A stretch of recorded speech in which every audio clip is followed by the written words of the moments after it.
Et pas très loin d'ici, il y avait aussi le dolmen de la pierre Saint-Louis, également, qui reprenait la même légende du roi Saint-Louis qui se serait lui aussi arrêté, serait arrêté aussi sous ce dolmen.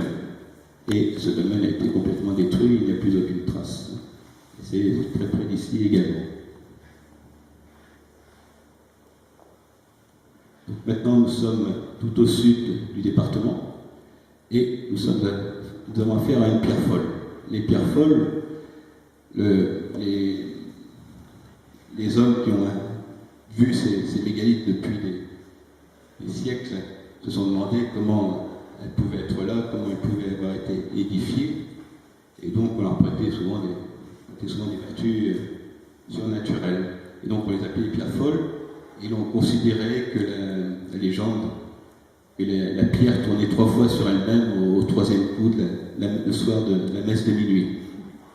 Apparemment, celle-ci n'était pas très douée, puisqu'elle a dû se louper dans son 3e saut périlleux et se retrouve en partie effondrée.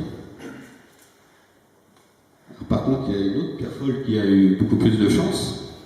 Celle-ci était menacée de destruction à la fin du 19e siècle, et elle a été sauvée par ce classement en tant que monument historique.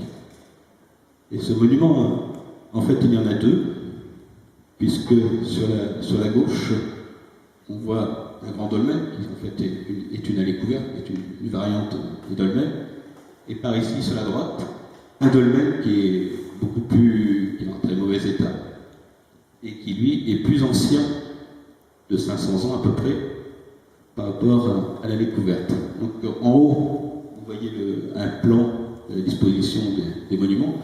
Donc en noir, c'est l'allée couverte qui est représentée, et en gris foncé, c'est le dolmen. Et sur la droite, j'ai essayé de faire une reconstitution, c'est approximatif, mais c'est pour donner une idée de ce que pouvait être le plan de ces monuments. Donc ce qu'il faut retenir, c'est que ces monuments ont souvent été construits, mais les générations qui les ont succédés les ont modifiés, un peu comme une maison où les héritiers refont un petit peu à leur façon les pièces et les extérieurs. Voilà. Voilà, donc toujours le domaine de Montguillon, qui est aucune allée couverte. Sur la gauche, il y a ce qu'on peut appeler un bénitier dans lequel furent trouvés des objets du néolithique. Et donc l'allée couverte se caractérise par un couloir qui représente la chambre.